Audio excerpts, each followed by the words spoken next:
எல்லா புகழும் இறைவனுக்கே. வைகாசி விசாகத்தன்று வீட்டிற்கு இந்த பொருட்களை வாங்கி வந்தால் செல்வ வளம் சேரும்.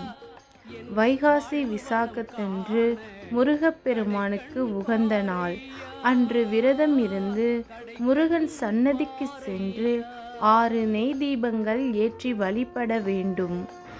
அன்று மாலை சர்க்கரை பொங்கல் செய்து முருகப்பெருமானுக்கு அபிஷேகம் செய்து வழிபட்டு விரதத்தை முடிப்பது மிகவும் நல்லது.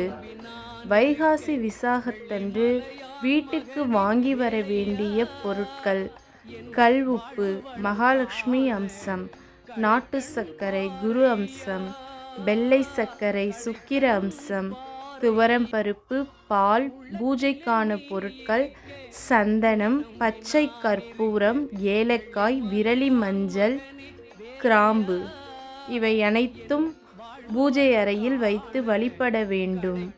அன்று முடிந்தவர்கள் வெள்ளியில் ஏதாவது பொருள் வாங்கி வைக்கலாம். அதோடு 6 வெற்றிலையும் 3 பாக்கும் வாங்கி வைக்க வேண்டும். இவ்வாறு வைகாசி விசாகத்தன்று முருகப்பெருமானை வழிபட வேண்டும்.